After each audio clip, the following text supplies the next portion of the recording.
देही असोनिया मुक्त नाम बळे देही असोनिया मुक्त शांती क्षमा चित्त हरिभजने दयाधरा चित्ती सर्वभूती करुणा दयाधरा चित्ती सर्वभूती करुणा निरंतर वासना हरिरूपी माधव मुकुंद हरिनाम चित्ती सर्वत्र पै मुक्ती नाम पाठे दयाधरा चित्ती सर्वभूती करुणा निरंतर वासना हरिरूपी मुक्ताईचे धन हरिनाम उच्चारू मुक्ताईचे धन हरिनाम उच्चारू अवघाची संसारू मुक्त केला दयाधरा चित्ती सर्वभूती करुणा निरंतर वासना हरिरूपी विठ्ठल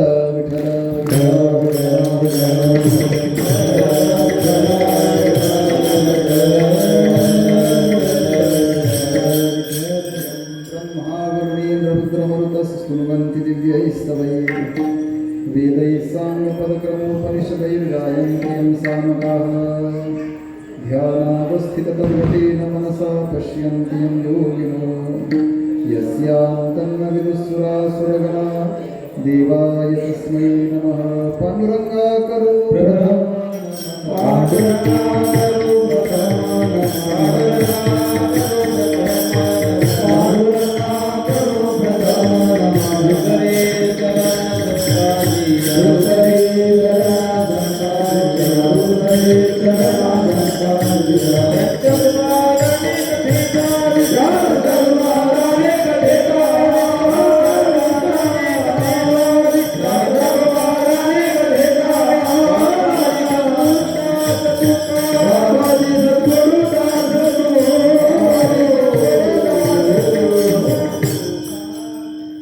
सच्चिदानंदरूपाय विश्वोत्पत्त्यादिहेतवे तापत्रय विनाशाय श्रीकृष्णाय वयं नमः कर्पूरगौरं करुणावतारं संसारसारं भुजगेन्द्रहारं सदा वसन्तं हृदयारविन्दे भवं भवानी सहितं नमामि नमो ज्ञानेश्वर निवृत्ति उदारा स्वरूपादिना मुक्ताबाई नमो त्रिभुवन पावनी आद्यत्रय जननी देवांची नमो सद्गुरु तुपया ज्ञानदीपा नमो सद्गुरु सच्चिदानंद रूपा नमो सद्गुरु भक्त कल्याण मूर्ती नमो सद्गुरु भास्करा पूर्ण कीर्ती आत्मरूप गणेशु स्मरण सकल विद्यांचे अधिकरण तेच बंधू श्री चरण श्री गुरूंचे ते नमस्कारोनि आता संपाद्य ज्ञानंच विधाय भक्तिं विलोकितो येन समाधिराजः वैराग्यवन्तं सुविचारयुक्तं नमामि दोगं शिरसा गुरुन्तं सोनोपंत तथा कुणी आवडीने मामा असे बोलती नामे शंकर शंकरा सदा समकरा निसंग दोषन्वती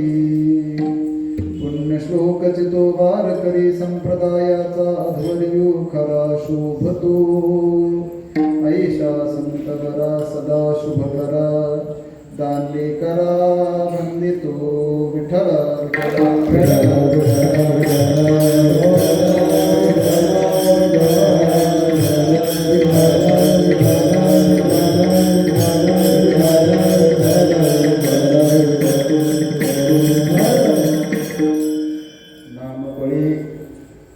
देही असोनिया मुक्त नाम बळे देही असोनिया मुक्त शांती क्षमा चित्त हरिभजने दयाधरा चित्ती सर्वभूती करुणा निरंतर वासना हरिरूपी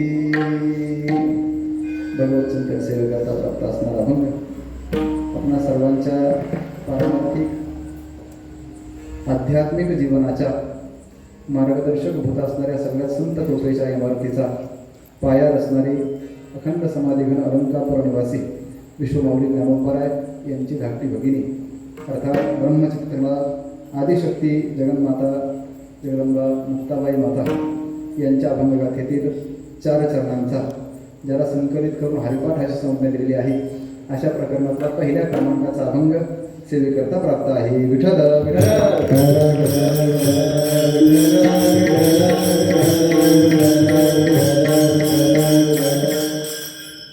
सेवेकरता प्राप्त असणारा अभंग मुक्ताबाई मातेचा आहे. आणि या अभंगातून मुक्ताबाईंनी म्हणजे सर्व जर पाहिलं तर हरिनामाच्या बलाचा विचार सांगितला आहे. हरिनामाच्या बलाचं सामर्थ्य सांगितलं आहे. हरिनामाचा महिमा सांगितलेला आहे. या अभंगाचं काहीसं चिंतन करायचं आहे.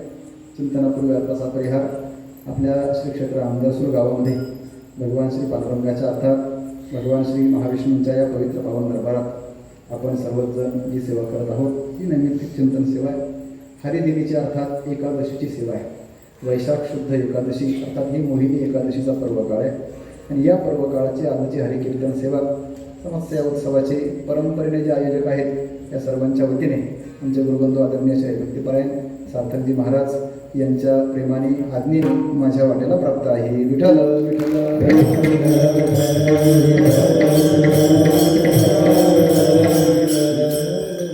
नेहमी मनाची सवय सेवेकरता निवडलेला अभंग, पण आज सेवेकरता मिळालेला अभंग, सेवेकरता प्राप्त असणारा अभंग आदिशक्ती जगन्माता मुक्ताबाई माता यांचा आहे. या अभंगातून हरिनामाचं सामर्थ्य सांगितलंय, नाममहिमा सांगितलाय, नामबळाचं कार्य सांगितलंय. अनेक अंगाने त्याचं चिंतन करता येईल. आपल्याला जेवढं जमेल आपल्या मर्यादित नियोजित वेळेमध्ये आपल्याला चिंतन करण्याचा प्रयत्न करायचा.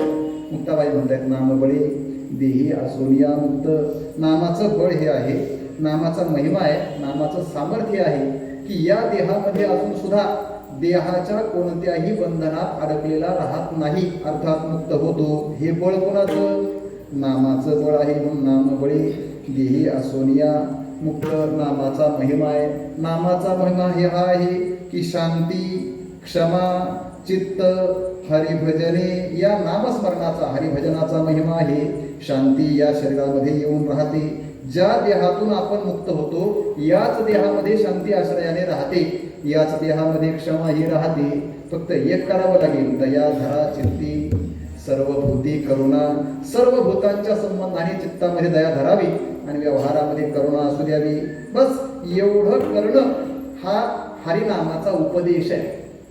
अज्ञार्थ असावा लागतो ना उपदेश करण्याकरता. दया धरा, सर्वत्र करुणा धरा हा उपदेश आहे. बरं, याच्याबरोबर निरंतर वासना, हरिरूपी हरिरूपाची निरंतर वासना अंतःकरणामध्ये धारण केलेली पाहिजे. अर्थामध्ये त्याचा अर्थ करून घेतला तर चालेल. माधव मुकुंद हरिनाम चित्ती. माधवाचं, मुकुंदाचं, हरीचं अर्थात नाव कोणतंही असू द्या, कृष्ण विष्णू हरी गोविंद या अनेक नावांपैकी माधव नाव असेल, मुकुंद नाव असेल, हरीचं नाव असेल, पण ते कुठं असलं पाहिजे? चित्तामध्ये असलं पाहिजे. माधव मुकुंद हरिनाम चित्ती सर्वत्र पै मुक्ती. नामपाठी, नामाच्या पाठाने तुम्ही नामस्मरण कोणतंही करा, कोणत्याही देवाचं कोणतेही संज्ञात्मक नामाचा स्वीकार करा आणि या नामपाठाने जिथं असाल तिथं मुक्तावस्थेचा उपभोग घेता येईल. सर्वत्र पै मुक्ती. नामपाठी. मुक्ताबाईंना विचारलं, माते सांगा ना, आम्हाला तुम्ही दया धरा, नामस्मरण करा, हरिभजन करा, हरिकृपाचं चिंतन करा असं सांगताय, पण तुमचा अनुभव काय? मुक्ताबाई म्हणतायत मुक्ताईचे धन हरिनाम उच्चारू. मुक्ताबाई म्हणतायत तुम्हाला सांगते, याचा अर्थ फक्त सांगण्याकरताच परमार्थ करणारे आम्ही नव्हत, मग आमचा अनुभवही हाच आहे. मुक्ताईचे धन हरिनाम उच्चारू. आमचंही धन हेच आहे. आम्ही जीवनामध्ये हीच कमाई केली, हरिनामाचा उच्चार केलाय आणि त्याच्यामुळे अवघाची संसारू मुक्त केला. आमच्या नजरेने तर सगळा संसार मुक्तच झालाय. आता तुम्हाला जर सगळा संसार मुक्त करायचा असेल तर दया धरा चित्ती सर्वभूती करुणा. निरंतर वासना हरिरूपी विठ्ठल विठ्ठल.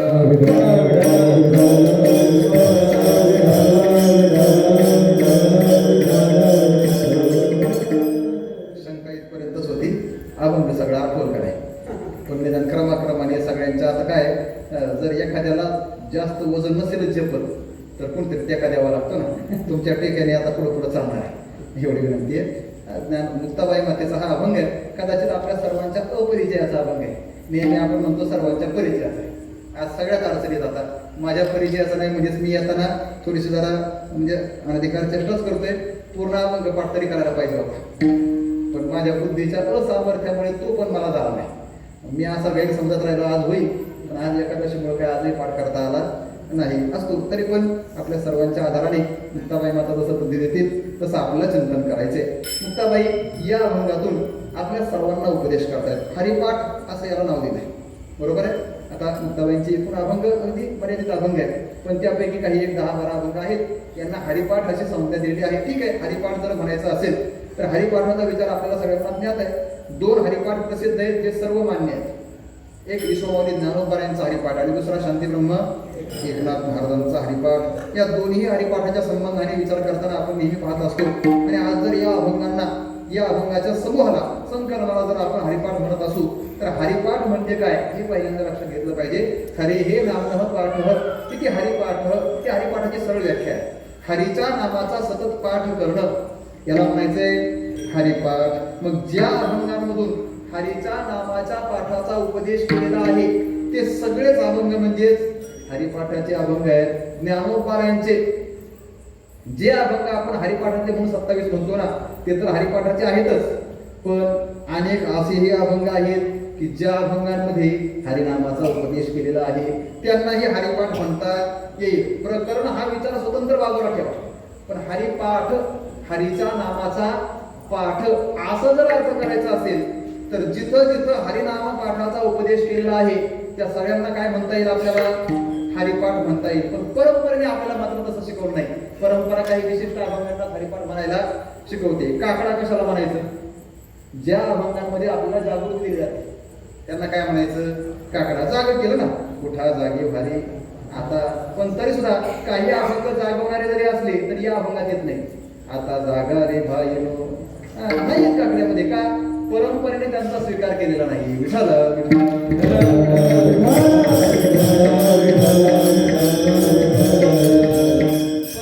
आपल्याला सांगते त्या मर्यादेत आपण चालावं. काही पूर्वजांनी किंवा काही पारंपरिकांनी आपल्या समोर हाही हरिपाठ म्हणून ठेवलाय. आपल्याला थोडंसं त्याचा आता स्थितस्य गती चिंतनीय हा म्हणण्याचा विचार करायचा आहे असतो.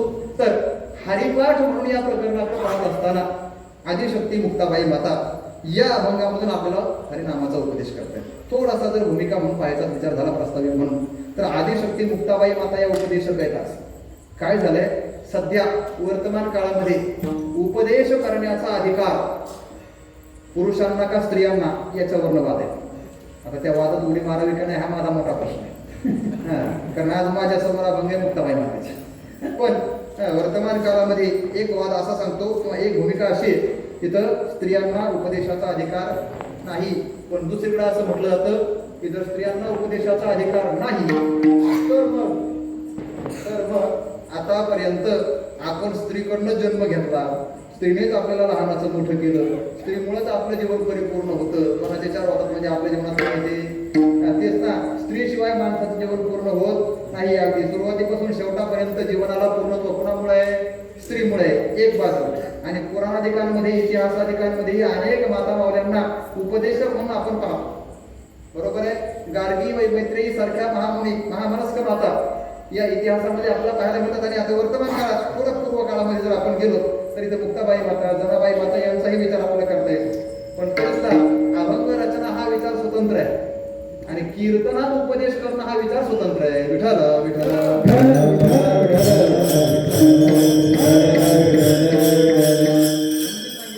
फक्त वाद समोर ठेवलाय, वादात मला उडी मारायची नाही, मला फक्त अभंगाचं चिंतन करायचंय.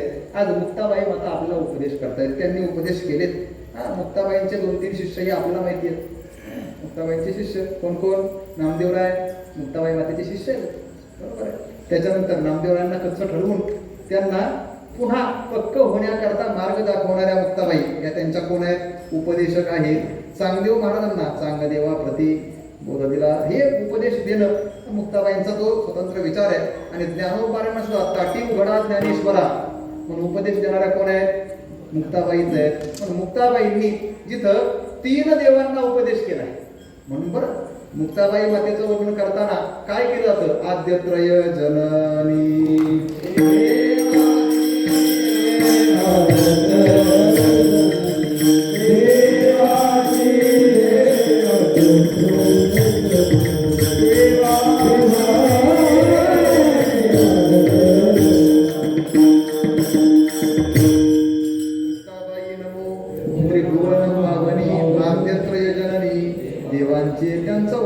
स्वतंत्र कीर्तनाचा विषय. मुक्तपणे मुक्त, श्रेष्ठपणे श्रेष्ठ, सर्वत्र वरिष्ठ, आदिशक्ती. आदिशक्ती म्हणून त्यांचा विचार आहे. आदिशक्ती मुक्ताबाई दासी जनी लागे पायी आद्य त्रय जननी. देवांची अन्वय करताना त्रय देवांची आद्य जननी, 3 देवांची आद्य जननी म्हणून त्यांच्याकडे पाहिले. 3 देव कोण? आता याच्यात प्रवाद आहे.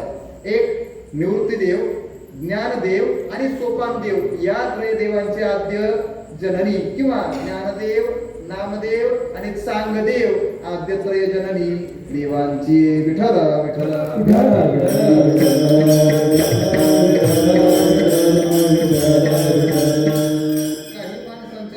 आयुष्यभर वादच राहतात. काही माणसांच्या जीवनामध्ये आयुष्यभर वादच राहतात. म्हणजे ते असताना तर वाद असतात, पण त्यांच्या पश्चातही वाद असतात.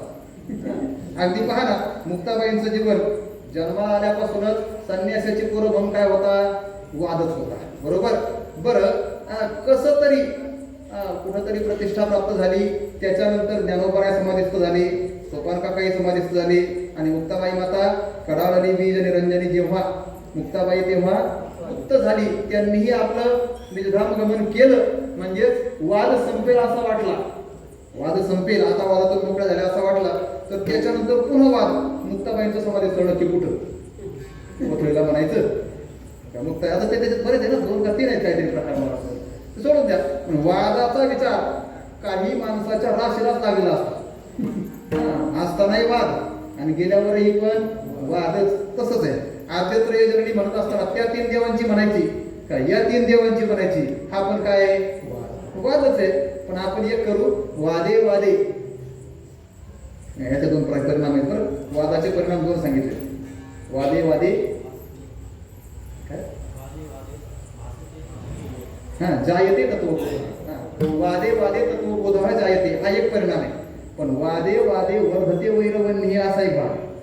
वादाने वैरवन्य वाढतो एक, आणि वादाने तत्वबोध निर्माण होतो 2. विठ्ठल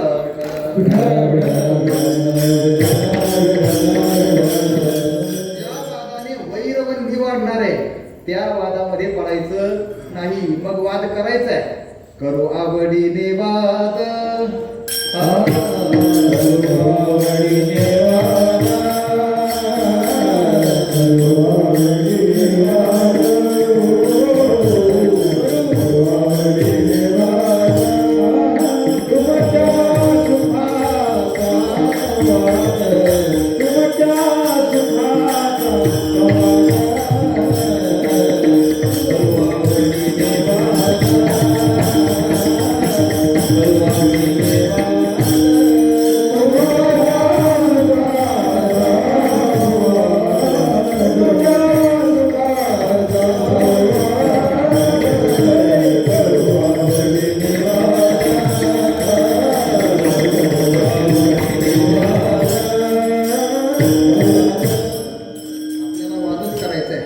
वाद घालण्याशिवाय पर्याय नाही.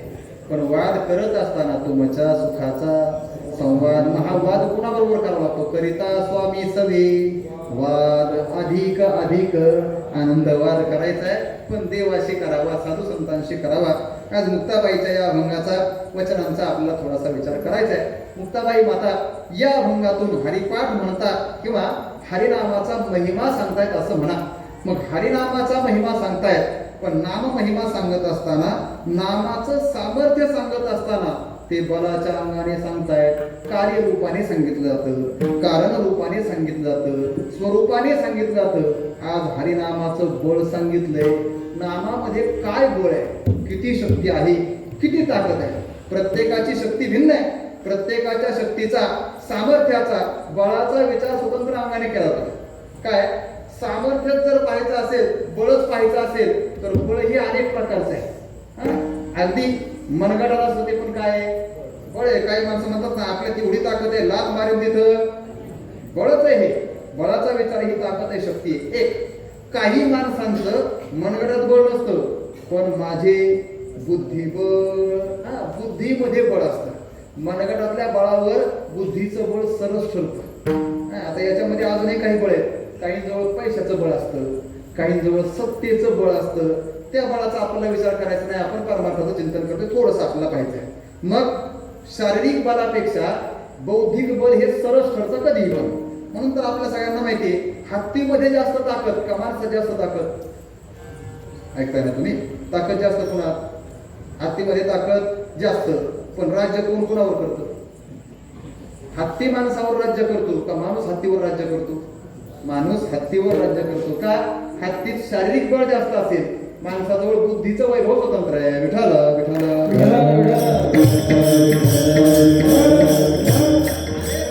विचार करता येईल. मग याच्यामध्ये ही व्यवहारात सोडून परमार्थात प्रवेश केल्यानंतर ज्या बळांचा वापर करायचा आहे ना, परमार्थाला शारीरिक बळ लागतं. परमार्थाकरता शारीरिक बळ लागतं. तुकोबारांनी सांगावं, देवाला प्रार्थना करावी, देवा तुला माहितीये का, माझं शरीर आणि माझी इंद्रिय भंग होऊ देऊ नकोस. का? कारण कथेची सामग्री देह अवसानावरी, नको जाऊ देऊ भंगा पांढरे माझी पांडुरंगा. देवा माझ्या शरीरामध्ये बळ राहू दे, मला कीर्तनात 2 तास उभं राहता येईल एवढी ताकद दे, मला हाताने टाळी वाजवता येतील एवढी ताकद दे, मला मुखाने तुझं नाव उच्चारता येईल एवढी ताकद दे. हे कोणतं बळ आहे? शारीरिक बळ आहे. शारीरिक बळाची अपेक्षा आहे एक. त्याच्यानंतर बुद्धिबळाचाही विचार आहे. बुद्धिबळ बौद्धिक बळ ज्याला म्हणा, वैचारिक विचारशक्तीचं बळ, विवेकासहित वैराग्याचे बळ, याही बळाचा स्वतंत्र विचार आहे. बुद्धिबळ कीर्तनात लागतं, परमार्थाकरता बुद्धिबळही लागतं. नाहीतर सांगितलं एक आणि त्याचा विचार करतोय दुसराच, काय फायदा आहे? जे सांगितलंय जसं सांगितलंय तसं कळलं पाहिजे ना. त्याच्याकरता जागेवर काय असली पाहिजे? बुद्धी असावी, म्हणजे बुद्धीमध्ये बळ असावं. धारणा शक्ती म्हटलंय बुद्धीच्या बळाला. ही धारणा शक्ती बुद्धीमध्ये असावी, ते बुद्धीचं बळ आहे, असलं पाहिजे. विवेकाचं बळ आहे, वैराग्याचं बळ आहे. याच्या पुढे जाऊन भावाचं सुद्धा बळ आहे. भावबळे विष्णुदास नाही नाश पावत, भावबळे आकळे रवी नकळे. मग भावाचंही बळ आहे, पण आज मात्र शारीरिक बळाचा, बुद्धिबळाचा, भावबळाचा किंवा अन्य कोणत्याही बळाचा विचार न करता मुक्ताबाई माता प्रत्यक्ष नामबळाचा परिणाम सांगतायत. अभंगाचं पहिलं, नाम बळे देही, नाम बळे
नामाच्या बळाने काय होतं याचा विचार सांगितलाय. नामबळाचं सामर्थ्य सांगितलंय. मुक्ताबाई माता म्हणतायत, ऐका, हे जे नाम आतापर्यंत आम्ही नेहमी ऐकत आलोय, नामस्मरण करा, लागून या पाया, विनवितो तुम्हाला, करे टाळी बोला मुखी नाम, हा उपदेश सगळ्या संतांनी आपल्याला केलाय. पण मुक्ताबाईंना विचारलं, मग ते सांगा ना, या नामबळाचा परिणाम काय, या नामबळाने नक्की होतं काय? मुक्ताबाई त्यातला एक महत्वाचा धागा सांगतायत, नामबळी देही आसोनिया मुक्त. नामबळाने काय होतंय, देहात राहून सुद्धा माणूस मुक्त होतो. किंवा देहामध्ये असतानाच तो मुक्त असतो. कशामुळे? नामबळामुळे नामाचा हा महिमा आहे, नामाचं हे सामर्थ्य आहे, नामबळाचा हा परिणाम आहे. काय होत आहे तर देहामध्ये असून सुद्धा मुक्त राहता येतं. आता हे देही म्हणजे काय आणि मुक्त म्हणजे काय याचा स्वतंत्र विचार आहे. तेवढा जरी आज आपल्याला पाहता आला तरी मला वाटतं आपल्या वेळेचा प्रयत्न भरपूर होईल. मी थोडासा पाहण्याचा प्रयत्न करायला थोडासा विस्तार करू आपण. पहा, देही असोनिया मुक्त असं म्हटलंय. एक तर देहात असल्यानंतर माणूस मुक्त नसतो आणि मुक्त झाला तर तो देहात राहत नाही.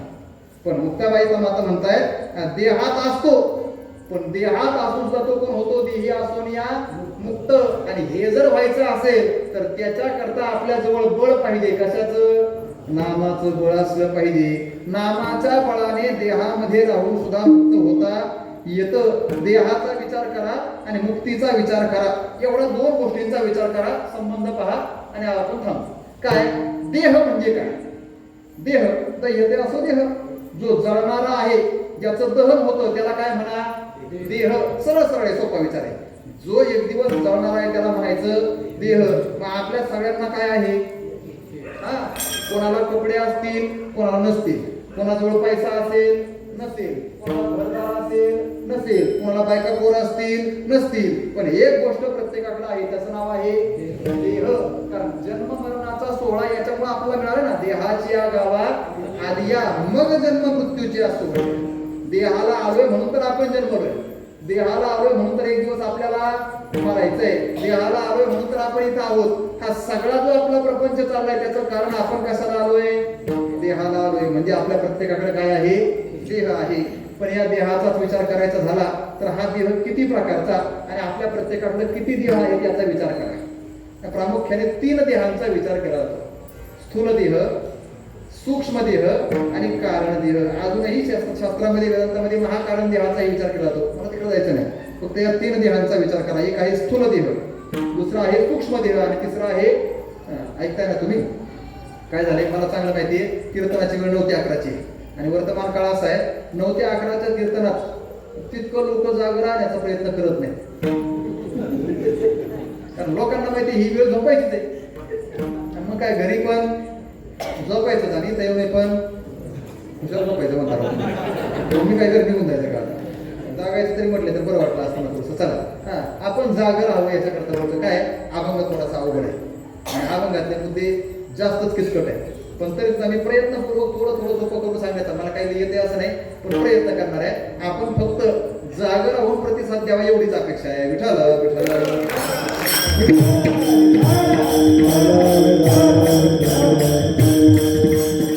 देहाचा विचार त्रिविधात्मक केला जातो: स्थूल देह, सूक्ष्म देह आणि कारण देह, असे 3 देह सांगितले जातात. ऐका इकडं, फोटो तुमच्या देहाचे चालले पण आपला विचार हरिनामाचा. काय देह हा एक दिवस जाणार आहे, आता 2 मिनिटांपूर्वी आपण म्हणलोय आणि तरी त्याच्या फोटो काढायला आले का आपण त्याच्याकडे फोटो लावून पाहतो. कीर्तन आपल्या उद्धाराचं आहे पण लोकांचं तिकडे लक्ष राहत नाही. विठ्ठल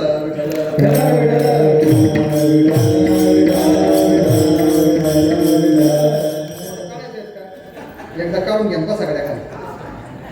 काय होतंय, कीर्तनकार किती 8 तास करून सांगायला लागला ना, लोकांचं तिकडे लक्ष कमी असतं. पण मध्ये जर कोणी आलं ना, लोकांना असं वाटतं काय ब्रह्मदेवच आलाय आपण. काय प्रति नेहमीचाच माणूस असतोय, नेहमीच सगळं असतंय. ते मोबाईल नेहमीचाच आहे, माणूस आहे नेहमीचाच आहे आणि फोटो काढला तर ते काय कुठं पत्तेपणाला फोटो देणार का आपला?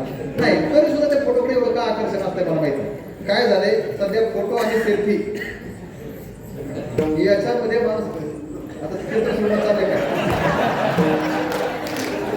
हरकत नाही, कीर्तन ऐकावा नाही तर जाता नाही तर कीर्तन व्हायचं. सोडू द्या, आपण देहाचा विचार करतो. इकडे बघा, थोडं पहा. माझ्या देहाकडेच पाहिजे मी म्हणतोय. मला माहिती आहे माझा देह तितका पाण्यासारखा. तरी पण आता 2 तास 2 तास नाही हो, किती राहिले? 1 तासभर का अर्धाच राहिले. बरं, जेवढं जमलं तेवढं. तुम्ही जोपर्यंत चांगला प्रतिसाद देता तोपर्यंत. मग आता मी मग तिकडे पण बोललोय, आजचा दिवस एकादशीचा जागरणाचा आहे. एकादशीला रात्रीच्या झोपण्याचा पूर्णतः निषेध सांगितलाय शास्त्राने. मग तुम्हाला काय आज अडचण नाही आणि मला इकडे जायचं नाही लगेच काही. त्याच्यामुळे आपण पहाटेपर्यंत कीर्तन करू शकतो. मी का सांगतोय, देहाचा विचार चाललाय आपला. 3 प्रकारचे देह आहेत: स्थूल देह, सूक्ष्म देह आणि कारण देह. थोडंसं बारकाईने ऐका. बारीक सांगतोय मी. एक आहे स्थूल देह, दुसरा आहे सूक्ष्म देह आणि तिसरा आहे कारण देह. स्थूल देह कशाला म्हणायचं? हे जे पंचभूताचं आपल्याला मिळाले ना, पंचभूताचा गोंधळ केला एके ठाई मेळ किंवा पिंड ज्याला आपण म्हणतो, मेल्यानंतर ज्याला जाळतात तो देह, त्याला काय म्हणायचं? स्थूल देह. सरळ सरळ मातीचा देह म्हणा ना, याला मातीचाच म्हटलंय का? कारण हा मातीचाच आहे. याला घट अशी संज्ञा दिलेली आहे. या देहाला, स्थूल देहाला काय संज्ञा दिली आहे? घट. ज्ञानोबराय म्हणतात ना, सर्वा घटी राम देहादेही एक. सर्व घटी म्हणजे सगळ्या घटांमध्ये, सर्व घटी म्हणजे सगळ्या घटांमध्ये. घट म्हणजे काय? घट म्हणजे मडकं. मग या शरीराला म्हटलंय मडकं. का मडकं म्हटलंय? कारण मडकं असतं मातीचं. मडकं कशाचं असतं? मातीचं. तसं हे शरीर सुद्धा कशाचं आहे? मातीचंच आहे. हे शरीर पण कशाचं आहे? मातीचंच आहे. का बरं मातीचं? तर त्याची सिद्धता ऐका. मातीचं कशाला म्हणायचं? परिणामतः ज्याची माती होणार आहे त्याला म्हणायचं मातीचं. शेवट ज्याची माती होणार आहे, शरीराची होय माती, म्हणून हे मातीचं आहे. विठ्ठल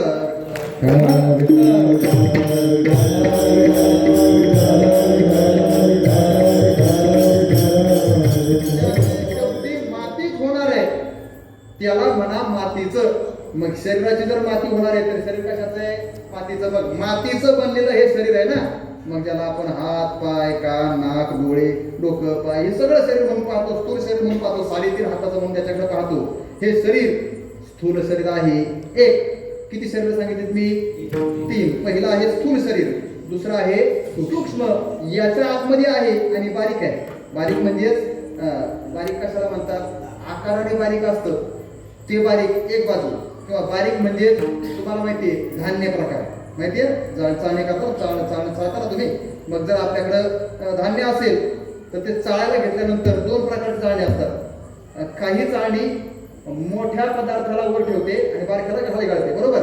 मग धान्य जर असेल, गहू असेल, बाजरी असेल, तर काही चाळणी अशा असतात ज्यात गहू आतमध्ये राहतात आणि त्यातला कचरा खाली पडतो एक. किंवा काही चाळणी अशा असतात त्यात कचरा वर राहतो आणि गहू तेवढे खाली पडतात. 2 प्रकारची चाळणी आहेत. पण चाळणी काय करते? भेद निर्माण, बरोबर. मग त्याच्यातून गळून जाणार असतं ना, त्याला म्हणायचं सूक्ष्म. तसं या देहाच्या प्रत्येक रोमारोमातून आतमध्ये असणारा आणि व्यवहार करण्यासाठी कधी कधी बाहेर पडणारा जो देह आहे त्याला म्हणायचं सूक्ष्म देह. चाळणीतून जसं धान्य खाली जातं परत वर येतं ते होतं ना, तसं या देहाच्या प्रत्येक कणाकणातून तो सूक्ष्म देह आत बाहेर व्यापार करतो. तसं त्या सूक्ष्म देहाला अंतःकरणच म्हणून नाही. सूक्ष्म देहाला काय म्हटलंय? अंतःकरण म्हटलंय. पण अंतःकरण म्हणत असताना अंतःकरण चतुष्ट आहे, 4 प्रकारचे: मन, बुद्धी, चित्त आणि अहंकार. विस्तार करत नाही, मला फक्त अंतःकरण एवढा शब्द सांगायचा आहे. अंतःकरण या शब्दाचा अर्थ काय? आतमध्ये असणारं करण. अंतः म्हणजेच आतमध्ये असणारं आणि करण म्हणजेच इंद्रिय. या स्थूल देहाच्या आतमध्ये असणारं इंद्रिय म्हणजेच शरीर, त्याला म्हणा अंतःकरण. मग त्याला सूक्ष्म का म्हणायचं? तर ते इतकं सूक्ष्म आहे, कधी आतमध्ये गेलं कधी बाहेर गेलं कळत पण नाही. हे सूक्ष्म शरीर या देहातच राहतं. या देहाशिवाय त्याला दुसरा पर्याय नाही. पण कधी आतमध्ये जातं आणि कधी बाहेर जातं कळत नाही. मला सांगा, आपल्याला मन आहे का नाही? तुम्हाला मन आहे का नाही? आहे ना? आहे ना? आहे. मन एक आहे का 2 आहे तुम्हाला? तुम्हाला मन एक आहे का 2 आहेत? किती आहेत? एक आहे. नक्की. काय झालं? कीर्तनला यायचं होतं आणि येता येता जाऊ का नाही, जाऊ का नाही. मग विचारलं, का हो कीर्तनला जायचं का नाही? सगळेच म्हणतात. एक मन म्हणते जावं आणि एक मन म्हणते जायला नको. मग किती मन आहेत? आता तर लगेच तुम्ही पक्ष बदलला. मन किती आहेत माणसाला? 1 का 2? आता तुमच्यात पार्ट्या झाल्या. काहींचं म्हणणं 1 आणि काहींचं म्हणणं आहे 2. पण ऐका, शास्त्रसंमत मत असं आहे की माणसाला मन एकच आहे. एक मन तुझ्या अवघ्या अंधबला. प्रत्येकाला मन किती आहे? एकच. पण मग असा व्यवहार कसा होतो? एक मन म्हणतंय जायचं आणि एक मन म्हणतंय नाही जायचं. तर त्याचं उत्तर ऐका. ज्ञानोबारांनी मला वाटते तुकोबारांचं रचना, नक्की आपण कोणाचा माहित नाही, असले मनुराजा कोणाचं आहे? तुकोबारांचं आहे ना. तुकोबारांचं ना. मग तिथं म्हटलंय मन किती आहे? देहपुरीमध्ये असणारा राजा मन, मनु राजा एक. म्हणजे मन किती आहे? प्रत्येकाला एकच आहे. मग 2 भासतात कसं? तर महाराज म्हणतात मन 2 नाहीत, मनाला बायका 2 आहेत. असे नांद तू त्याची दोघी नारी, नारी म्हणजेच नारी, नारी, नर आणि नारी माहिती आहे ना, स्त्रिया, त्याला स्त्रिया म्हणजेच पत्न्या किती आहेत? दोन. कुणाला? कुणाच्या? कुणाच्या मनाला? म्हणा की आमच्या. प्रत्येकाच्या मनाला पत्न्या किती आहेत? दोन आहेत. एक संकल्प करते, एक विकल्प करते. एकीला प्रवृत्त्यात्मक म्हणा, एकीला निवृत्त्यात्मक म्हणा. विठ्ठल विठ्ठल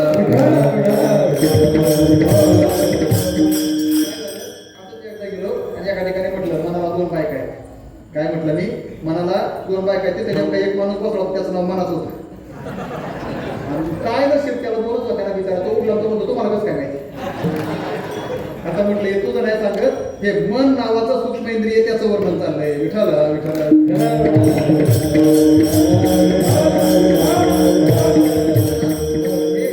या दिसणाऱ्या स्थूल शरीराच्या आतमध्ये असणारं एक शरीर आहे, त्याचं नाव आहे सूक्ष्म शरीर. त्याला आपण अंतःकरण म्हणतो. मन वगैरे या नावाने त्याचं संबंधित केलंय. त्याचाही स्वतंत्र विस्ताराने विचार केलाय. विस्तार करत नाही, जास्त करत नाही.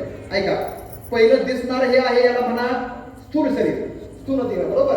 याच्या आतमध्ये असणारं जे अगदी सहज विलय आत बाहेर जातं त्याला म्हणा सूक्ष्म शरीर. बरं, ते कधी आत येतं कधी बाहेर जातं कळत नाही. आता सांगा, आपलं मन म्हणजे अंतःकरण आहे, आतमध्ये असणार आहे ना, पण गेलं का नाही तिकडं कुठं? येवल्याला पाठवा बरं, गेलं का नाही? येवल्याचं दुकान आठवलं लगेच सगळी. कोणाला आठवली? म्हणाला ना. म्हणजे मन कुठे गेलं? येवल्यातल्या दुकानात. इतक्या पटकन जातं. जाता येता लगे वेळ, हे त्या मनाचं संक्रमण आहे. त्याचं मनाचं चरण वलन आहे. ते पटकन जातं, पटकन येतं. आहे ते या शरीरातच, पण व्यवहारासाठी आणि व्यवहार म्हणून ते कुठेही चालतं पळतंय. अत्यंत चल आणि चपळ आहे. पण या मनाचा विचार आहे, त्याला मना सूक्ष्म शरीर सोपं सांगतोय. दिसणारं हे शरीर कोणतं? स्थूल शरीर. आतमध्ये असणारं कोणतं शरीर? सूक्ष्म शरीर. आणि अजून एक शरीर आहे, त्याला म्हणतात कारण शरीर. कोणतं शरीर आहे? कारण शरीर. कारण शरीर कशाला म्हणायचं? जीवाला स्वतःच्या स्वरूपाचं झालेलं अज्ञान, या अज्ञानाला म्हणा कारण शरीर. म्हणजेच आपण स्वरूपाने आहोत ब्रह्म. अहम ब्रह्म अस्मी. मी कोण आहे? ब्रह्म आहे. अहम म्हणजेच मी, ब्रह्म आहे. मी वासुदेव तत्वता. प्रत्येक जीव हा परमात्म्याचाच अंश आहे. परमात्म्याचा अंश नाही, परमात्माच आहे. तुका म्हणे कैची कीव कोठे जीव निराळा. तुका म्हणे हा तो स्वये परब्रह्म. प्रत्येक जीव परमात्मा स्वरूपच आहे. प्रत्येक जीव परब्रह्मच आहे.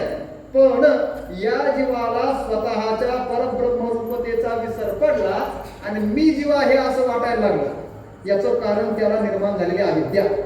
त्या अविद्येला म्हणा कारण शरीर. विठ्ठल विठ्ठल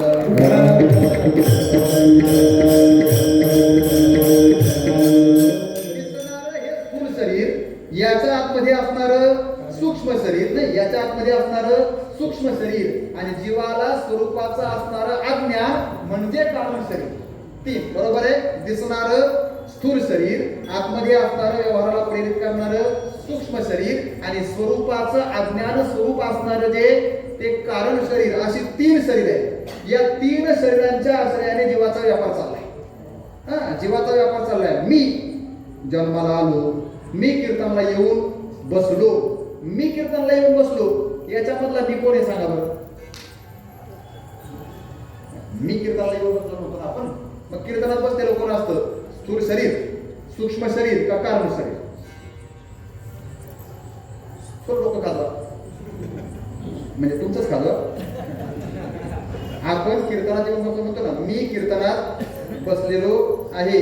बसणं हा धर्म, बसणं हा धर्म स्थूल शरीराचा, सूक्ष्म शरीराचा का कारण शरीराचा? कारण शरीराचा धर्म आहे विसरणं. अविद्या आहे ना ती. अज्ञान काय करतं? माणसाला विसर पाडतं.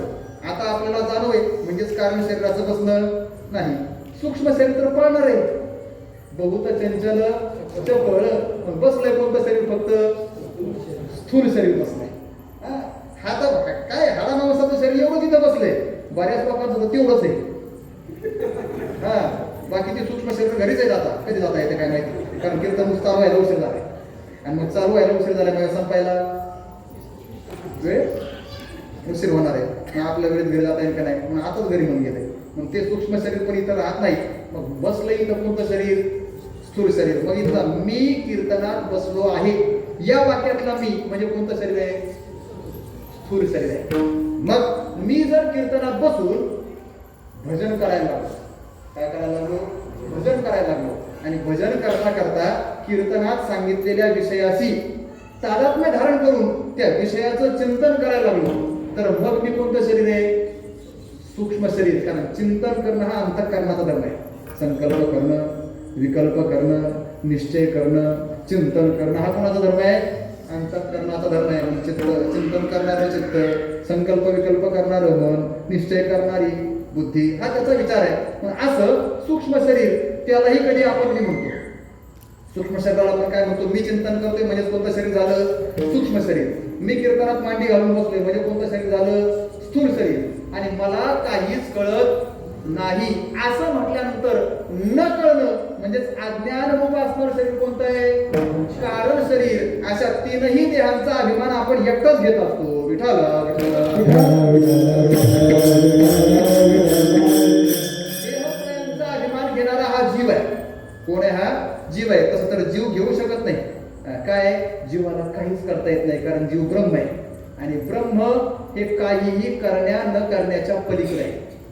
ब्रह्म काही करतही नाही आणि ब्रह्म काही करत नाही असंही म्हणता येत नाही. अगदी सोपं सांगू का? ब्रह्माला काहीच करता येत नाही. ज्याला काहीच करता येत नाही त्याचंच नाव ब्रह्म आहे. विठाला ब्रह्म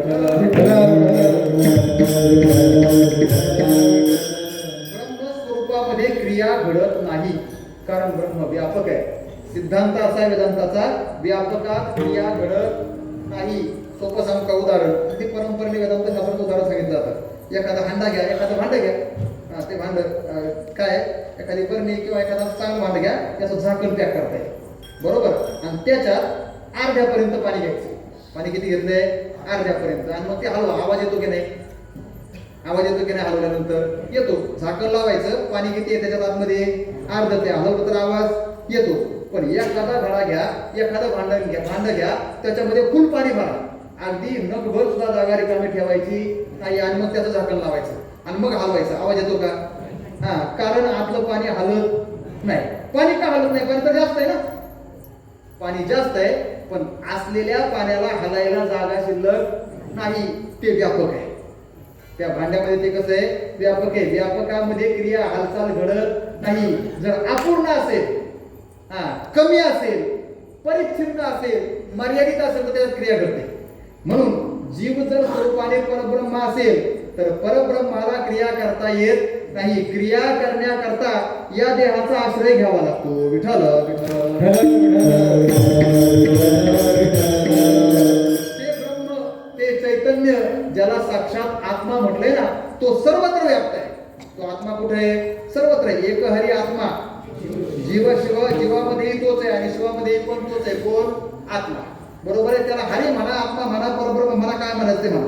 तो सगळीकडे समान आहे, पण देह मात्र सगळीकडे समान नाही. माझा देह इथं आहे, तिथं नाही. तुमचा देह तिथं आहे, इथं नाही. या देहाची अगदी देश काल वस्तुतः सर्वत्र परिच्छिन्नता पाहायला मिळते. पण हा देह आश्रय म्हणून व्यापाराकरता वापरता येतो. प्रत्येकाला देह आहे म्हणूनच आपण इथं आहे.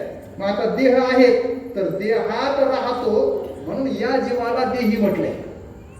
देहात राहतो म्हणून याला काय म्हटलंय?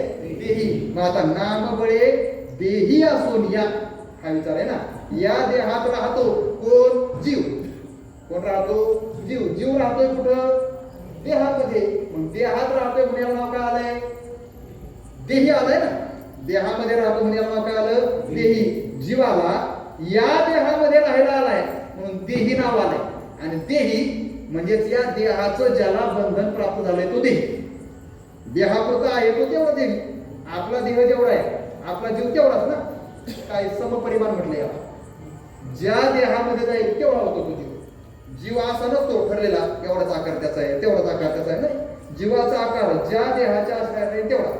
माझा जीव आहे, आता माझा आकार एवढा आहे, तर माझ्या शरीरामध्ये असेल तर माझा जीव एवढा होईल. मला जर पुढचा जन्म एखाद्या दिवस हत्तीचा मिळाला तर माझा जीव केवढा होणार? हत्ती एवढा होईल. त्याच्या पुढचा जन्म जर मला मुंगीचा मिळाला तर माझा जीव केवढा होणार? मुंगी एवढा होईल. अजून आता त्या स्वतंत्र आकार पाहून घ्या. म्हणजेच या जीवाची मर्यादा ज्या देहामध्ये राहतो तेवढी होते. ते कसं आहे ना, पाणी 13 रंग कैसा जिसने मिलाया वैसा. बरं, रंगाचं सोडून द्या, पाण्याचा आकार कसा होता? रंग सोडून द्या. पाण्याचा आकार कसा, ज्या भांड्यात ठेवू तसा, बरोबर आहे ना. बादलीत ठेवला तर पाणी कोणाच्या आकाराचं, बादलीच्या. हांड्यात ठेवलं तर हांड्याच्या, घागरीत ठेवलं तर घागरीच्या, नदीत सोडलं तर नदीच्या, ओढ्याला गेलं तर ओढ्याला, गटारीत सोडलं तर जिथं जाईल त्या आकाराचं होतं. बरोबर आहे. तसंच जीवाचं आहे. जीव म्हणजे हे चैतन्य, हा जीवात्मा ज्या शरीरामध्ये राहतो ना त्याच्या आकाराचा होतो. म्हणून त्याला त्या शरीरात राहतो म्हणून शरीरी म्हटलंय. अर्थात देहात राहतो म्हणून त्याला म्हटलंय देही. शरीरात राहतो शरीर. आता काय थोडंसं बोलतो उगाच बारकावे थोडासा ऐका. या शरीराबद्दल सांगू का. हे शरीर तीन सांगितलं ना, स्थूल, सूक्ष्म आणि कारण. या तीनही शरीरांना नाशवंत म्हटले. जायाचे शरीर जाईल क्षणार. क्षणाचं बरोबर आहे, क्षणात जाणार आहे. कारण हे एक दिवस संपणारच आहे. नाशिवंत देह, जाणार सकळ, नाशिवंत आहे. आणि याचं नाशिवंत पण इतकं आहे महाराज, असताना सुद्धा त्याला आहे असं म्हणता येते. कोणाला, या देहाला असताना पण अस्थि रूपाने याचा विचार करता येतात. थोडासा व्याकरणाच्या अंगाने आमचे गुरुजी सांगायचे. ते म्हणायचे व्याकरणाच्या अंगाने जरी पाहिलं ना तरी सुद्धा या देहाचं अस्तित्व स्वीकारता येतच नाही. कारण या देहाचं अस्तित्व जर स्वीकारायचं असेल तर याला तीन पैकी एका लिंगात मोजावं लागेल. कोणतं तरी एक लिंग सांगता आलं पाहिजे. पुल्लिंग, स्त्रीलिंग किंवा नपुंसक लिंग, कोणत्या तरी एका देहात त्याला मोजता आलं पाहिजे. स्त्रीचा असेल तर त्याला स्त्रीलिंगी म्हणतो, पुरुषाचा असेल तर त्याला पुल्लिंगी म्हणतो. पण जर देह म्हणून याच्याकडे एका नजरेने पाहिलं तर सगळ्यांचा, स्त्रीचा असला तरी तो देहच आणि पुरुषाचा असला तरी तो देहच. मग याला स्त्रीलिंगी म्हणायचं देहाला, पुल्लिंगी म्हणायचं का नपुंसकलिंगी म्हणायचं याचा विचार करा. आमचे गुरुजी म्हणायचे पहा, याला जर देह म्हटलं तर लिंग कोणतं होतं, ती देह, ते देह का तो देह. ऐकायला येते ना तुम्हाला. कोणता देह, तो देह, म्हणजे कोणतं लिंग झालं, पुल्लिंग झालं. बरोबर. आता या देहाचं दुसरं नाव आहे शरीर. या देहाचं दुसरं नाव काय आहे, शरीर. आता तो शरीर म्हणणार का आपण, ते शरीर म्हणजे लिंग लगेच बदललं त्याचं. या शरीराचं आता कोणता होता, तो पुल्लिंग होता. शरीर म्हटल्यानंतर कोणतं लिंग झालं, नपुंसक लिंग झालं. बरं, या शरीराला अजून एक तिसरं नाव आहे काया. आता कोणतं लिंग झालं, स्त्रीलिंग. म्हणजे याला जर पुल्लिंगही म्हणता येत नाही, नपुंसकलिंगही म्हणता येत नाही आणि त्याला स्त्रीलिंगही म्हणता येत नाही. म्हणजे कोणत्याच मापात न बसणारा असं हे शरीर आहे. विठ्ठल विठ्ठल.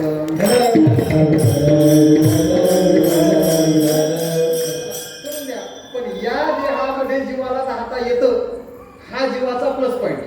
जमेची बाजू जीवाची काय, हा देह मला सांगितलं नाही, कथेची सामग्री देह अवस्थानावरी परमार्थ करण्याकरता देहाची गरज आहे. पण या देहामध्ये राहावं लागतं आणि जीवाला आश्रय मिळतो म्हणून जीवाला म्हटले देही. जीवाला काय म्हटलंय, देही. देहामध्ये राहणारा तो देही. मग असा देहामध्ये राहतो. पण जर एखाद्या गोष्टीत, एखाद्या भांड्यात, एखाद्या परिमाणात जर राहिलं तर त्या बंधनात राहावं लागतं.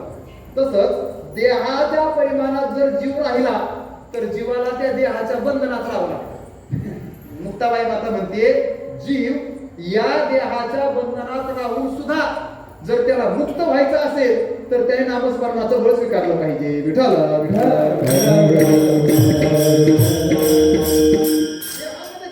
म्हणून तो देहीच आहे. देहामध्ये राहिलाय म्हणून तो कोण आहे, देहीच आहे. पण देहात राहून सुद्धा देहाच्या बंधनामध्ये अडकायचं नाही. संसार बंधन तोडा ही आपली आपण करा सोडपण. संसाराचं बंधन तोडा.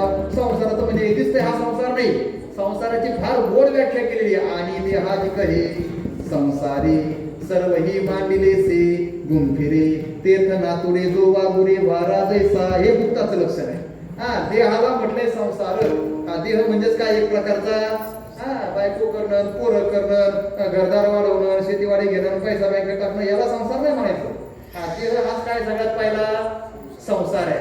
मग या संसारामध्ये अडकला म्हणजेच माणूस देही झाला. पण या देहात राहून सुद्धा संसारात अडकायचं नाही. कसं अडकायचं नाही हे जर शिकायचं असेल तर त्याच्याकरता नामबळाची गरज आहे. विठ्ठल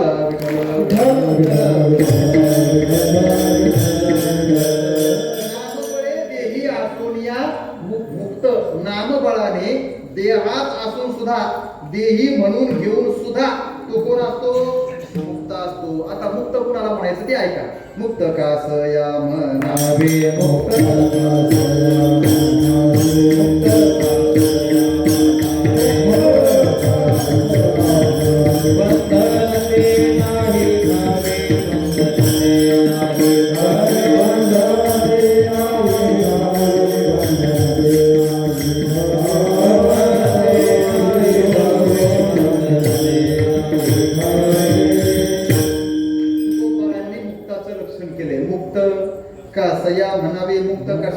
म्हणायचंय? सरळ सांगितलंय, ज्याला बंधनच माहिती नाही त्याला म्हणायचंय मुक्त.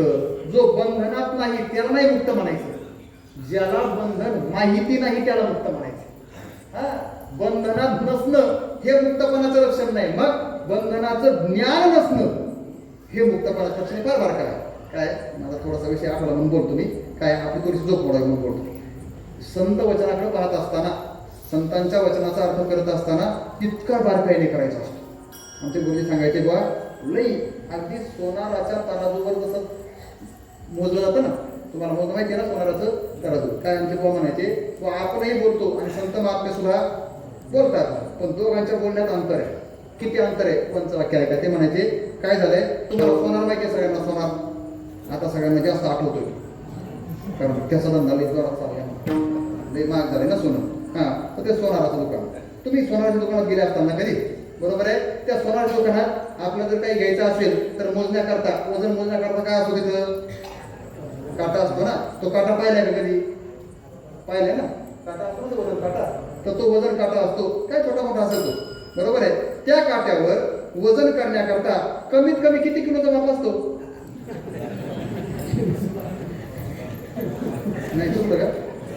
सोनाराच्या दुकानात मोजण्याकरता माप किती किलोचा असतो? कमीत कमी किलो, ग्रॅम, ग्रॅम नाही मिलीग्रॅम. त्याचं कसं असतंय? मिलीग्रॅम. तुम्हाला बारकावा सांगू का? सोनाराच्या दुकानात जो काटा असतो ना, त्याच्या बाजूने काच लावलेली असते. का बरं? कारण त्या काट्यावर माशी जरी बसली ना तरी त्याचं वजन वाढते. म्हणजे सोनाराच्या काट्याला माशी बसलेली सुद्धा सहन होत नाही. कोणाचा काटा सांगतोय? सोनाराचा. आता आमच्या गुरुजी सांगायचे दुसरा एक काटा आहे. काय? हा, आपल्याकडं जर घरात असं कुठेतरी आजूबाजूला काय असं लोखंडाचं, प्लास्टिकचं असं साहित्य असेल तर आपण तो कोणाला विकतो? भांगारवाला, बरोबर वा, चला तुम्हाला माहिती आहे. मग त्या भांगारवाल्याकडे पण भांगार मोजून घ्यायला काय असतो? काटा असतो. त्याच्यावर किती ग्रॅमचं वजन असते? भांगारवाल्याकडे ग्रॅम नसतंय, मग त्याच्याकडं किलो. नुसता किलो नाही, कमीत कमी 5 किलो. भांगारवाल्याचा काटा कमीत कमी किती किलो? 5 किलो. बरं, त्यातला बारकावा आहे का? बरं, आमचे गुरुजी म्हणायचे, त्या भांगारवाल्याच्या दुकानात जर तुम्ही काटा पाहिला ना तर त्याच्याकडं 5 किलोचं म्हणून जे वजन असतं ना ते ग्रँटेड माप नसते. मग प्लास्टिकच्या पिशवीत 2-4 दगड बांधलेले असतात, बरोबर आहे की नाही? प्लास्टिकच्या पिशवीत 2-4 दगड. तो म्हणतो हे किती किलो आहे? 5 किलो. तो 5 म्हणला का आपण 5 म्हणून डोळे दाखवून विश्वास ठेवायचा. पण भाऊ म्हणायचे, वा भांगारवाल्याने जर सांगितलं ना 5 किलो आहे, नक्की समजा ते 7 किलो असणार. म्हणजे किती किलोचा घोटाळा झाला? 2 किलोचा. भांगारवाल्याच्या दुकानावर काट्यावर किती किलोचा घोटाळा? 2 किलोचा. आणि सोनाराच्या काट्यावर माशी बसलेली सुद्धा सहन होत नाही. मग आता ऐका, आमचे बुवा म्हणायचे, बुवा आपण सगळे बोलतो आणि संत महात्मे सुद्धा बोलतात. संतांचं बोलणं म्हणजे सोनाराच्या काट्याने मोजून घेणं आणि आपलं बोलणं म्हणजे मला की भांगारवाल्याचा काटा.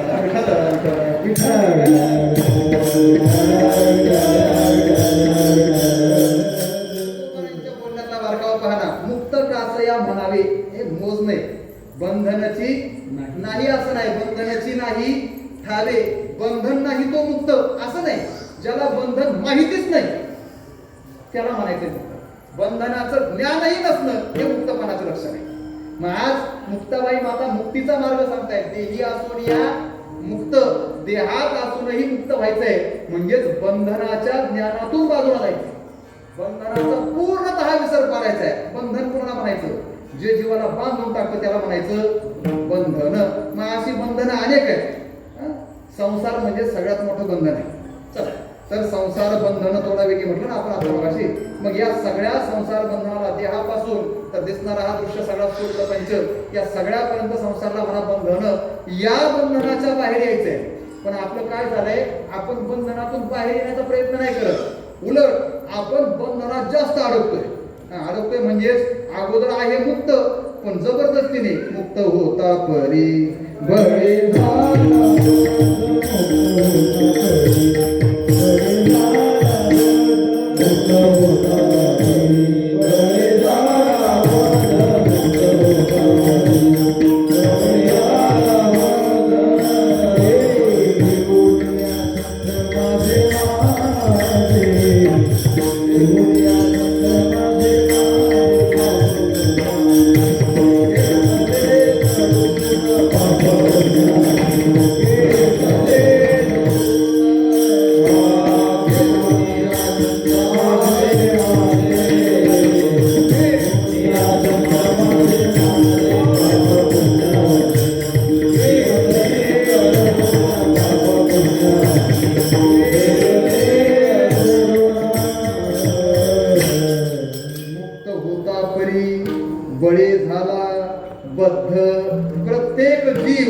स्वरूपाने जर परमात्मा रूप असेल तर तो कोण आहे? मुक्तच आहे. पण तो जबरदस्तीने काय झालाय? बद्ध झालाय. बरं, हा बद्ध झालाय म्हणजे कळत कळत बद्ध झालाय हो. याला मुक्त होणं काय अवघड नाही, कारण तो स्वरूपाने आहेच कोण आहे? मुक्तच आहे. त्याला मुक्त होणं, जे ज्याचं स्वरूप आहे ते त्याला दूर नाही, फक्त त्याने त्या स्वरूपावर आलं पाहिजे. काय झालंय, मध्ये जे आज जास्त घुसलंय ना, त्याच्यामुळे आपण जबरदस्तीने बद्ध झाले. बळे झाला बद्ध, तिथं पण बळ आहे, पण बद्ध करणारं बळ आहे. आणि आजच्या अभंगात नाम बळे, नामाचं मुक्त करणारं बळ आहे. जीवाला बद्ध करणारं एक संसाराचं बंधनात्मक बळच आहे, आणि जीवाला मुक्त करणारं ही परमार्थाचं नामाचं बळच आहे. विठ्ठल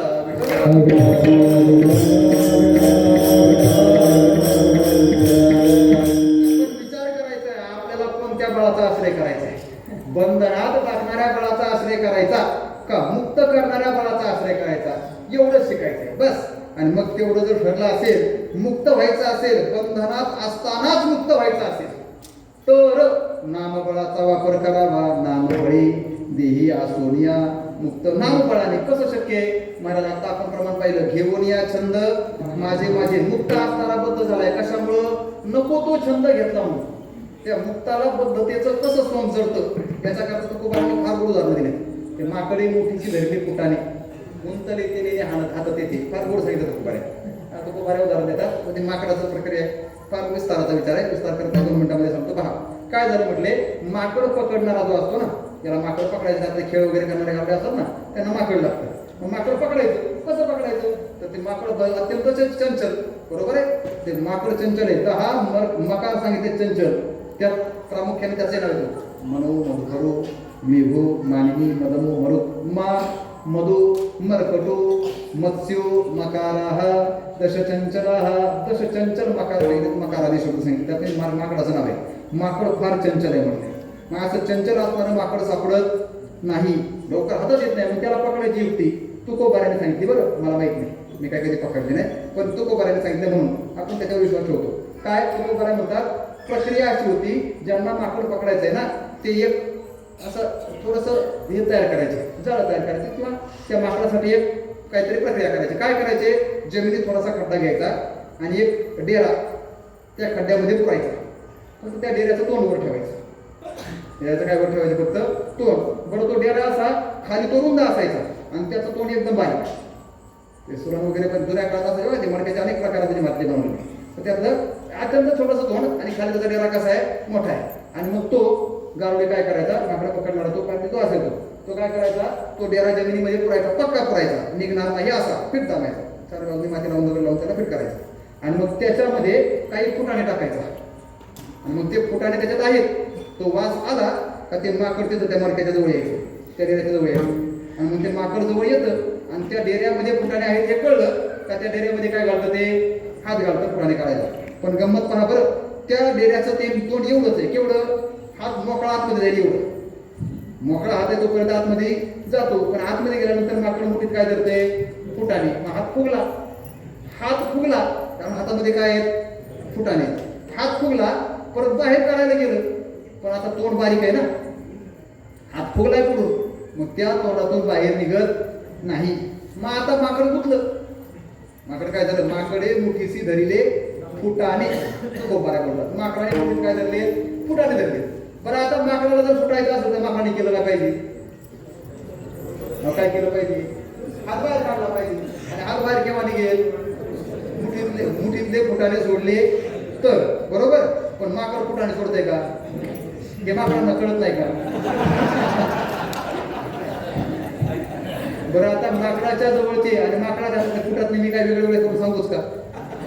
कोणत्या माकडाच्या हातात कोणता फुटा नाही? प्रत्येकाने आपला आपला फुटाणा घरी गेला यादी करा. बायको फुटाणा, पोरं फुटाणा, पैसा फुटाणा, धन दारा, पुत्र जन, बंधू सोयरी, किशोर, हे सगळे काय आपल्या हातातले फुटाणेच आहेत. माकड आहे मोकळच, आहे मुक्तच, पण फुटाणे हातात धरल्यामुळे काय झाले? ते गुंतलंय, म्हणजे बद्ध झाले. तसंच आहे, घेऊन या छंद माझे माझे. संसाराला आणि संसारिकांना माझं माझं हे माझेपणाचे फुटाणे आपण हातात धरलेत, मग मुक्त असताना काय झालाय? बद्ध झालाय. नामस्मरण केलं का काय होतं मुखी नाम हाती मोक्ष मुखी नाम मुखी नाम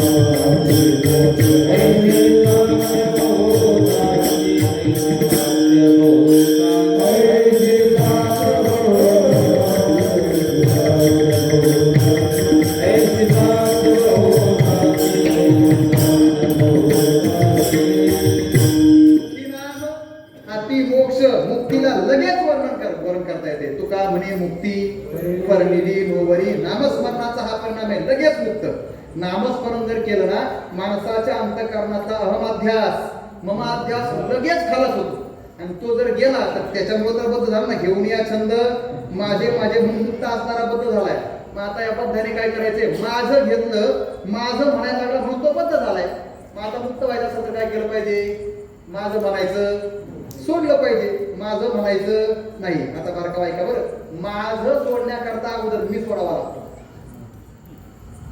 कळतंय ना माझं सोडण्याकरता अगोदर काय सोडावा लागतो मी सोडावा लागतो मुक्त व्हायचंय ना मग मुक्त होण्याकरता माझं सोडलं पाहिजे आणि माझं सुटण्याकरता मी सुटला पाहिजे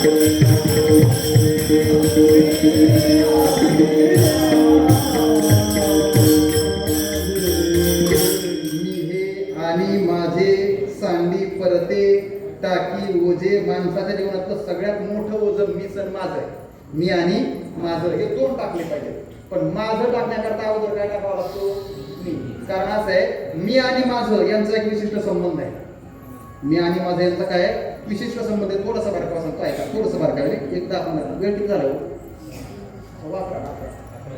एक 10 मिनिटामध्ये थांबतो माफ करा काय मी आणि माझं यांचा संबंध आहे माझं मी शिवाय जन्माला येत नाही मी हा मूळ शब्द आहे आणि माझं हे त्याचं षष्ठंत रूप आहे मीच माझं हे षष्ठंत रूप आहे जसं आता काय त्या षष्ठी ही विभक्ती आहे आणि षष्ठी विभक्तीचं कारण सांगितलं एक संबंध बरोबर आहे ना षष्ठी म्हणजे संबंध संबंधाचा प्रत्यय सांगितलाय सा ऐकताय ना याकडे माहिती आहे तुम्हाला सनाती सरनाती तशी षष्टीचे काय सा ची चे हे प्रत्येक गुणाचे षष्टीचे मग हा प्रत्यय लागला का संबंधी तयार होतो म्हणजे षष्टी विभक्तीचा कारक तयार होतो ऐका राम शब्द आहे राम त्याला षष्टीचा प्रत्यय लागला चा काय झाला रामाचा राम शब्दाला चा लागला काय झाला रामाचा लक्ष्मणाला चा लागला काय झाला लक्ष्मणाचा सीता शब्दाला चा लागला काय झाला सीताचा सीतेचा झाड शब्दाला चा लागला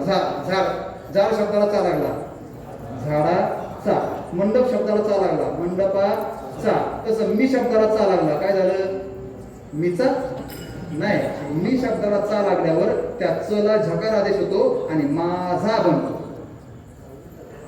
राम शब्दाला चा लागला रामाचा सीता शब्दाला चा लागला सीतेचा मी शब्दाला चा लागला काय बनतो माझा असंच आहे तू शब्दाला चा लागल्यानंतर तुझा नाही तू शब्दाला चा लागल्यानंतर तुझा तसं मी शब्दाला चा लागल्यानंतर माझा त्याचा प्रक्रिया त्याला सोडून मी काय व्याकरणाचा क्लास घ्यायला मला तेवढं येते मी आणि माझा यांचा संबंध आहे षष्टी विभक्तीचा संबंध आहे आणि मग माझं तेव्हा जन्माला येतं जेव्हा अगोदर मी असावा लागेल राम असेल तर रामाचा कोणीतरी सांगता येतो ना बरोबर आहे झाड असेल तर झाडाचं पान झाड असेल तर झाडाचं फळ झाड असेल तर झाडाची फांदी हे कधी झाड असेल तर राम असेल तर रामाचा बाप रामाची पत्नी रामाची मुलं रामाचं राज्य हे राम असेल तर तसं माझं किंवा मी असेल तर मी शिवाय माझ्याचा जन्म होत नाही मग माझं जन्माला येतं त्याच्याकरता असावा लागतो कोण मी मग माझं घालवायचं असेल तर संपवला कोण पाहिजे मी संपवला पाहिजे आणि हा मी संपवण्याचं काम जर कोण करत असेल तर ते भगवंताचं नामस्मरण करते म्हणून तुकोबाला बोलतायत नाम बळी देही आसोनिया मुक्त. नामस्मरणाने, नामस्मरणाच्या बळाने माणूस परमार्थाला लागल्यानंतर त्याचं काय संपलं पाहिजे, तर त्याचा मी संपला पाहिजे. माणूस परमार्थाला लागल्यानंतर त्याचा काय संपला पाहिजे, मी संपला पाहिजे. आज आमची परिस्थिती अशी आहे, आम्ही परमार्थाला लागलो का आमचा मी अजून वाढायला सुरुवात होतोय. मग मी परमार्थी, मी माळ घातली तर मी माळकरी, मी वारी करायला लागलो तर मी वारकरी, मी पखवाजा लागलो तर मी पखवाजा, मी गायन करायला लागलो तर मी गायक, आणि मी कीर्तन करायला लागलो तर मी कीर्तनकार. कोण वाढला, मी वाढला ना. मग परमार्थात आल्याच्या नंतर बद्ध असणाऱ्या जीवाला जर मुक्तीचा प्रवास करायचा असेल तर त्याचा काय संपला पाहिजे, माझं संपावं, आणि माझं संपण्याकरता मी संपावा. मी संपवायचंय ना, त्याच्याकरता नामबळी. देहात असून सुद्धा देहाचा मीपणा धारण करत नाही म्हणून देही असोनिया मुक्त. परिणामतः शांती क्षमा चित्त हरिभजने. शांती नावाचा सद्गुण योग्याची संपदा, त्याग आणि शांती. शांती परते नाही सुख. ही शांती जर जीवनामध्ये सिद्ध करायची असेल तर नामस्मरण केलं पाहिजे. क्षमा जीवनामध्ये सिद्ध करायची असेल तर नामस्मरण केलं पाहिजे. शांती क्षमा चित्त हरिभजने. एवढंच नव्हे, दया धरा चित्ती सर्वभूती करुणा. अंतःकरणामध्ये दया धारण केली पाहिजे. सर्व भूतांच्या संबंधाने करुणा असली पाहिजे. आणि हे सगळं होण्याकरता एकच गोष्ट केली पाहिजे, काय, मीची वासना धरायची नाही. मग निरंतर वासना हरिरूपी, हरीच्या रूपाची वासना धरायची. म्हणजेच देहाला मी म्हणायचं नाही, म्हणायचं असेल तर मी वासुदेव तत्वता एवढंच म्हणा, अहम ब्रह्मास्मी एवढंच म्हणावं. मग महाराज हे कसं होणार आहे, माधव मुकुंद हरिनाम चित्ती. भगवंताचं नाम चित्तामध्ये धारण केलं पाहिजे. मग ते कोणतं नाम, हरिपाठ आहे म्हणून हरीचं नाम आहेच. पण जर तुम्हाला वेगळं आवडत असलं ना, तुम्हाला जे देवाचं नाव आवडेल ते, कारण देवाला एक नाव नाही महाराज, सहस्त्र नाव आहेत त्याला. अनेक नाव आहेत. सहस्र काय महाराज, अनंत नाव आहे. अनंत वेशे अनंत रूपे देखिलेल्या, त्याची जेवढे वेश जेवढी रूप तेवढी त्याची नावं, त्याला अनंत नाव आहे. अशा अनंत नावाने युक्त असणारा परमात्मा, त्याचं तुम्हाला जे आवडेल ना ते नाव घ्या, फक्त ते चित्तापासून घ्या. माधव मुकुंद हरिनाम चित्ती. सर्वत्र पै मुक्ती नाम पाठे सर्वत्र. मग जो जीव सतत भगवंताचं नामस्मरण करील, आपल्या प्रीतीने भगवंताच्या नामस्मरणाशी स्वतःला जोडील ना, तो कुठेही जरी गेला तर त्याचा नामपाठ चालू असल्यामुळं तो सगळीकडे कसा राहतो, मुक्त होऊन राहतो. आता इथं मुक्त तिथे गेला होतो असं नाही. सर्व देशामध्ये, सर्व कालामध्ये आणि सर्व वस्तू संघर्षणामध्ये तो कसा आहे, मुक्तच आहे. आणि हे सगळं होण्याकरता आपल्याला एका बळाची गरज येते, म्हणजेच नामस्मरणाचं बळ. नामबळाचा वापर केला पाहिजे. नामस्मरणाची शक्ती आपण वापरली पाहिजे. मुक्ताबाईंना विचारा, माते सांगा ना तुमचा अनुभव काय. माता सांगते अभंगाच्या शेवटच्या चरणात, मुक्ताईचे दार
सर्वभूती करुणा, पुढं काय, निरंतर वासना हरिभूती.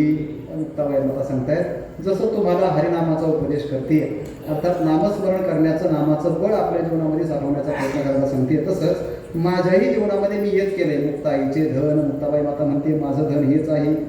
कोणतं? हरिनाम उच्चारू, भगवंताचं नामस्मरण करणं हेच आमचं खरं धन आहे. हीच खरी आमची संपत्ती आहे, व्यावहारिक संपत्ती. आणि भौतिक धनाच्या मागे लागण्यापेक्षा जीवाने एकाच धनाच्या मागे लागावं, नामस्मरणाचं धन. ऐसी जोडी करा राम कंठी धरा. जोडी म्हणजे ही कमाई आहे, हे खरं प्राप्ती आहे माणसाची. भगवंताचं नामस्मरण ही कमाई जीवाने करावी आणि तीच कमाई आम्ही केली आहे. मुक्ताईचे धन, हरिनाम उच्चारू आणि त्याचा परिणाम अवघाची संसारू. फक्त मी मुक्त झाले नाही, पण मुक्ताई तर मुक्तच आहे, मुक्तपणे मुक्त, त्या नित्य मुक्त आहेत. पण अवघाची संसारू मुक्त केला, अवघा संसार मुक्त केला. आता कोणाला शंका वाटेल, त्या तर मग त्याचा अवघा संसार मुक्त केला नाही, आम्ही अजून कसे आहेत? आपण मुक्त आहेत का बद्ध आहेत? बद्ध आहेत. आणि त्या तर मग त्या सगळा संसार कसा केलाय? मुक्त केला. अवघाची संसारू मुक्त केला. मग याची संगती कशी? आता याची संगती करायला कोण करायला काय? याचं उत्तर असंच आहे. मुक्ताबाईंनी म्हणा किंवा सगळ्याच साधू संतांनी म्हणा, हा हरिनामाचा उपदेश आपल्याला केलाय, म्हणजेच मुक्तीचा मार्ग सगळ्यांसाठी प्रशस्त केलाय. जो या मार्गाने चालेल तो प्रत्येक जण मुक्त. बरोबर आहे? त्यांनी मार्ग दाखवलाय, साधू संतांचे मार्ग त्यांनी आपल्यासाठी प्रशस्त मार्ग तयार करून ठेवलाय. केला राज्यभार चाले ऐसा म्हणून या वाटा सूक्ष्म दुस्तर, एक गावी आम्ही विठोबाचे नाम, हा मार्ग त्यांनी तयार करून ठेवलाय. या मार्गाने जो चालेल तो, जर सगळा संसार या मार्गाने चालला तर अवघाची संसार मुक्त केला. सुखाचा नाही इथले, अवघाची संसार मुक्त केला. अवघा संसार मुक्त व्हायचा असेल तर अवघ्या संसाराने काय केलं पाहिजे? नाम बळे देही असून या मुक्त, नामस्मरणाचं बळ आपल्या जीवनामध्ये प्राप्त करून घेतलं पाहिजे. मुक्ताबाई माता आपल्याला सांगतायत. आपणही सर्वांनी एवढंच करावं एवढी संभावना आहे. काय नाही, आम्ही नेहमी सांगतो आणि मगाशी पण बोलले मी, परमार्थ करायचा म्हणजेच फक्त भगवंताचं नामस्मरण करायचं, दुसरं काही करण्याची गरज नाही. त्रिवेणी संगमी नाना तीर्थे भ्रमी, फक्त चित्त नाही नामी तरी ते व्यर्थ, बाकीचं सगळं व्यर्थ आहे. तर चित्तामध्ये नामस्मरण नसेल, तर नामाच्या ठिकाणी चित्त नसेल, तर या अभंगाचा बारकावा सांगू का? पहिल्या, दुसऱ्या आणि तिसऱ्या 3 चरणामध्ये मुक्ताबाईने उपदेश केला आणि 4थ्या चरणात स्वतःचा अनुभव सांगितला. पण ऐका बरं, 3ही चरणांमध्ये चित्त हा शब्द आलाय. 3ही चरणात 5 बारकाईने. आता 5 तुम्हाला बारकाई तुम्हाला सापडेल लवकर. पहिलं चरण काय? नामबळे देही आसोनिया मुक्त. पुढं शांती क्षमा चित्त, पहिला चित्त शब्द आलाय. बरोबर. दुसरं चरण दया धरा चित्ती, चित्त शब्द आलाय. आणि तिसरं चरण हरिनाम माधव मुकुंद हरिनाम चित्ती, 3ही ठिकाणी शब्द आलाय. कोणता? चित्त. म्हणजे नामस्मरण करायचं ते चित्ताने केलं पाहिजे, हा त्याचा महत्वाचा भाग. नामस्मरण, नामाचं बळ आपल्या जवळ पाहिजे. पण उगाच मुख आणि राम, ते काय आपल्याकडे जुनी म्हण होती, मुंह में राम और बगल में, तसं नाही पाहिजे. मुखातही राम पाहिजे आणि चित्तातही रामच पाहिजे. म्हणून आपली परंपरा आहे, कंठी धरिला कृष्णमणी. कंठ हा चित्ताचं आणि मुखाचा मध्यबिंदू आहे.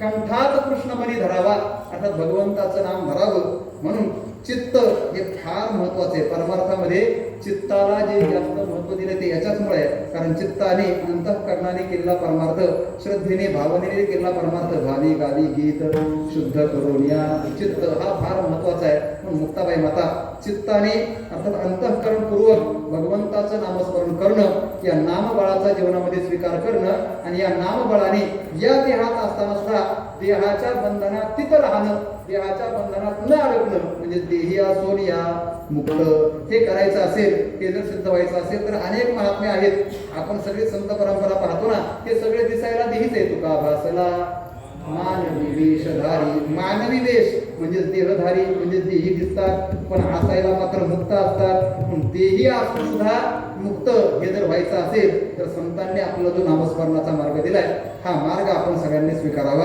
आणि त्याच्याकरता महत्वाची गोष्ट आहे, प्रत्येकाने आपल्या गळ्यामध्ये तुळशीची माळ घातली पाहिजे. प्रत्येकाने घालावीच, हा आमचा आग्रह राहील. प्रत्येकाने गळ्यात तुळशीची माळ घालावी, एकादशी सोमवारचं व्रत करावं, आळंदी पंढरपूरची वारी करावी, गाथा ज्ञानेश्वरी ग्रंथांची सेवा, चिंतन पारायण वाचन करावं आणि सगळ्यात महत्वाचं सतत भगवंताचं नामस्मरण करावं. एवढी सद्भावना व्यक्त करतो. झालेली चिंतन सेवा भगवान परमात्मा साधू संतांच्या चरणी आपल्या सर्वांच्या चरणी समर्पित करतो आणि सेवेला पूर्णविराम. ज्ञानेश्वर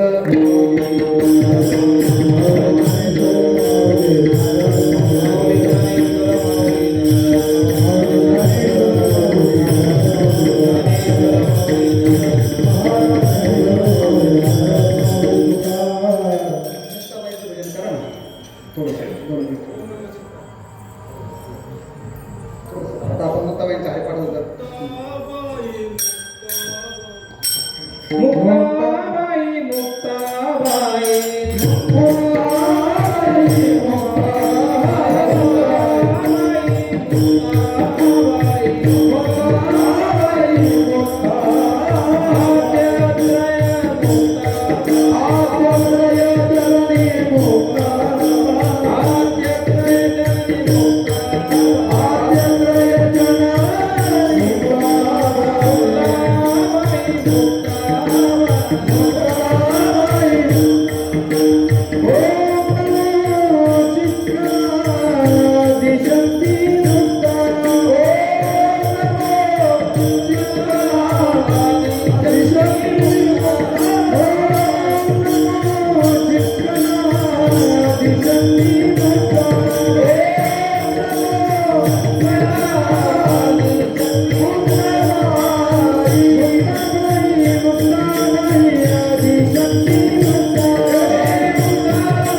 अधिपती सरते करुणी घ्यावे तुमते निगदवासे पायाच्या प्रसादी काही बोलिलो विनोदे मज क्षमा करणे संती मही अंगभूत युक्ती नव्या उपदेश तुमचे बडबडिलो शेष तुमच्या कृपेचे पोसणे जन्म जन्मी तुका म्हणे यत्र सौष्ठवं किंचित तद्गुरोरेव मे नाही यत्र सौष्ठवं किंचित तन्ममैव गुरो नाही. कीर्तन सेवेकरता उपस्थित असणारे सगळे टाळकरी विशेषतः सर्वच मुनिजन गायनाचार्य मृदंगाचार्य सर्व महाराज मंडळी सर्वांच्या चरणावर नतमस्तक होतो. आपल्या सर्वांच्या दर्शनाचा आणि या सेवेचा योग यांच्यामुळे आता आमच्या आदरणीय गुरुबंधू वारकरीपारायण सार्थकजी महाराज त्यांच्या आज्ञेने ही सेवा प्राप्त झाली. काय तसं तर आजचा एकादशीचा दिवस आहे आणि एकादशीच्या दिवसाला एकतर कीर्तन करायचं नको वाटते, पण त्यात तुम्ही माझ्याकडून डबल कीर्तन करून घेतले. हे माझं नाही तुमचं सगळ्यांचं बळ आहे म्हणा, पण तरीसुद्धा आपल्या कृपेने ही सेवा करण्याचं प्रसंग प्राप्त झालं. आदरणीय महाराजांनी सांगितल्याप्रमाणे या ठिकाणी आम्हाला शालू मंदिरात जाऊन पाहिलं. मंदिरात देवतेचं दर्शन तर फार सुंदर आहे. नाव मंदिर विठ्ठल मंदिर आहे, पण ते विष्णू मंदिर आहे. हां, फार गोड भगवंताचा विग्रह आहे. त्याचं दर्शन झालं आणि त्या विग्रहाचं दर्शन केल्यानंतर काही महापुरुषांच्या प्रतिमांचंही दर्शन मंदिरामध्ये झालं. फार गोड दर्शन झाले. ज्या महापुरुषांनी आपल्याला ही दिव्य परंपरा चालू करून दिलेली आहे आणि ज्या परंपरेचे जतन दुनिया जीव वडले साधेला ठाव. आता आपण एक करू शकतो, याचा धरणं अभिमान करीन आपुले जतन. या परंपरेचं जतन करणं ही आपली जबाबदारी आहे. या परंपरेचं जतन करत असताना परंपरेने ही जी एकादशीची हरिदिनीची सेवा आहे ती सुरू आहे आणि प्रत्येक वेळेस मला वाटते प्रत्येक 15ला ही सुरू आहेच. त्या साताजी महाराजांच्या पितृदेवांच्या आता पितामह आदरणीय आजोबा म्हणजेच पितामह ना. हां, तर आदरणीय वैकुंठवासी ओंकार अप्पा सुराडे यांच्या पुण्यस्मरणाच्या निमित्ताने अर्थात त्यांचे वर्णन सांगितलं मला प्रल्हाद महाराजांनी मला सांगितलं होते. त्यांना म्हटले ते फार गोड भजन करायचे. आता आमचं दुर्भाग्य म्हणा आम्हाला ते ऐकायला भेटलं नाही, पण त्यांच्या भजनाचाच परिणाम हा आहे की आपल्यासारखे म्हणजेच एक सात्विक आणि परंपरा जतन करणारे, परंपरेचा अभिमान धारण करणारे पुत्र या कुटुंबामध्ये जन्माला आले. हे त्यांचं पुण्य विशेष आहे. कारण नियम आहे, धन्य माता पिता तयाच्या माझ्या वडिलांची मिराज एका दिवाही वाडवडिलांची मिराजदारी असते. फक्त कुणी उठायचं गळ्यात काळा घालून अडकून चालू करायचं एवढ्याने ते होत नाही. त्याच्याकरता पूर्वसंचेताचा फार मोठा ठेवा असावा लागतो. तुका म्हणे मज न घडता सेवा पूर्व पुण्य ठेवा उडवला. हे पूर्व पुण्य म्हणजे काय? आपलं मागच्या जन्मातलं पुण्य एक किंवा आपल्या पूर्वजांचं पुण्य दोन. कधी कधी आपलं पूर्व पुण्य नसतं पण आपल्या पूर्वजांचं पुण्य असतं. त्या पुण्याच्या जोरावर आपली सगळी पारमार्थिक आयुष्य दिसते. पण आज हा जो सगळा परमार्थ दिसतोय तो ज्यांच्यामुळं आहे, आमचे आदरणीय सार्थक महाराज त्यांचंच पारमार्थिक जीवन ज्यांच्यामुळं आहे. सगळेच आता सगळ्यांचा नावाने परिचय नाही, पण बाकी काय आहेत पंजाबराव महाराज आहेत ते पण या ठिकाणी आवर्जून कार्यक्रमासाठी उपस्थित आहेत. तसं तर काय इथं मला भीती याची वाटते, अनेक जाणती लोक असली काही एखाद्याने उभं राहून कीर्तन करणं हा अपराध ठरतो. हां, कारण इथं कीर्तनकारांची मेहनत केली मला कळत नाही. हा एका दिवसीय कार्यक्रम आहे, पण एका दिवसीय कार्यक्रमाला सुद्धा आपण जर एवढे महाराज मंडळी जमा करू शकताय तर आपण उत्सवात कसं करत असाल याचा एक विशेष होते. तर सोडून द्या, मला फक्त एवढं सांगायचंय इथं सगळेच अधिकारी आहेत आणि सगळ्यांच्या समोर काहीतरी बोलण्याचा प्रयत्न केला. त्याचं कारण आहे आमच्या सार्थक महाराजांचं प्रेम. त्यांनी फार अट्टहासाने सांगितलं म्हणून मला पहिल्यांदा एका कीर्तनाची सेवा सांगितली होती. मी एकादशीला म्हणून एका कीर्तनाची सेवा स्वीकारली होती. कारण खरं सांगतो म्हणजे मी का आपला अभिमान मिळू नये, पण मी निर्जला एकादशी करत असतो, पाणी पण नाही घ्यायचं. पण आज 2 कीर्तन करायचे म्हणून यायला तरी मला काहीतरी घ्यावं लागलं. त्याचा स्वतंत्र भाग सोडून द्या, पण तरी सुद्धा ही 2 कीर्तनं करणं एवढं माझ्या आवाक्याच्या बाहेरचं आहे. मी तसा स्वतःवर वैयक्तिक स्वतःला कीर्तनकार मानत नाही. कीर्तन करणं हा आपला धंदा म्हणजे दिनरजनी हाच धंदा म्हणून मी म्हणतो तुम्ही धंदा मला वैयक्तिक तर तसं आपण काय तसं काय म्हणजे खरोखरचे कीर्तनकार नाही, पण तेवढा आपला अधिकारही नाही. पण त्यांच्या प्रेमाने आणि आपल्या सगळ्यांच्या कृपेने ज्ञानोबाऱ्या तुकोबाऱ्यांच्या आशीर्वादाने काहीतरी बोलण्याचा प्रयत्न केला. आदरणीय स्वामी खंडवासी त्रिकुंडवासी महाराजांचे पितामह ओंकाराप्पा यांचं 2 वर्षापूर्वी देहावसान झालं ना. आता त्यांचं देहावसान होऊन त्यांच्या सांप्रदायिक साधनेला जिवंत ठेवण्याचं सगळंच जे काही बळ आहे ते नामबळ म्हणा, आणि ते नामबळ आपल्या जीवनामध्ये धारण करून ही परमार्थाची पताका अशीच उंच तेवढ ठेवण्याचं, फडकत ठेवण्याचं धैर्य, तेवढं धाडस आणि तेवढी शक्ती आदरणीय महाराजांच्या जीवनामध्ये प्राप्त व्हावी. आणि आपल्या पूर्वजांचा, माझ्या पूर्वजांचा ठेवा जतन करण्याचं भाग्य त्यांना प्राप्त व्हावं. त्यासाठी लागणारी बळ बुद्धी ही भगवत कृपेने प्राप्त व्हावी एवढी सद्भावना व्यक्त करतो. आदरणीय वैकुंठवासी ओंकाराप्पा यांना आपल्या सर्वांच्या वतीने पुन्हा एकदा भावपूर्ण श्रद्धांजली समर्पित करतो. तसं तर महापुरुष ज्यावेळी जातात ना, महात्मे ज्यावेळी जातात ना, त्यावेळेस त्यांना श्रद्धांजली देत असताना मी नेहमी सांगत असतो, श्रद्धांजली द्यावी का नाही हा प्रश्न पडतो. सामान्य जीवाला श्रद्धांजली देता येते, पण महात्म्यांना श्रद्धांजलीची गरज नाही. श्रद्धा म्हणजे पुण्य आणि अंजली म्हणजे ओंजळ. ओंजळवर पुण्य कोणाला द्यायला लागतं? ज्यांच्याकडे कमी आहे त्यांना द्यायला. जे स्वतः आयुष्यभर पुण्य करूनच गेले त्यांना आपल्या ओंजळवर पुण्याची गरज काय? मग त्यांना श्रद्धांजली देण्यापेक्षा आपण त्यांच्याकडनं श्रद्धांजली घेतली पाहिजे. मी लगेच स्वतःला घेऊन नका घेतो, पण तरी पण श्रद्धांजली घेतली पाहिजे. म्हणजे ओंजळवर पुण्य इथं कमावण्याकरता आपण आलोय की पुण्य कमावण्याची सद्बुद्धी नाम श्रद्धांजली आपल्या सर्वांना प्राप्त व्हावी. त्यांचे पूर्वजांचे आशीर्वाद आपल्या सर्वांना प्राप्त व्हावेत एवढी सद्भावना व्यक्त करतो. आपल्या सर्वांच्या कृपेने माझ्याकडे या आयुष्याच्या शेवटच्या क्षणापर्यंत हा परमार्थ घडावा एवढी सद्भावना व्यक्त करतो आणि सेवेला पूर्ण विराम देतो. विठ्ठल जय जय.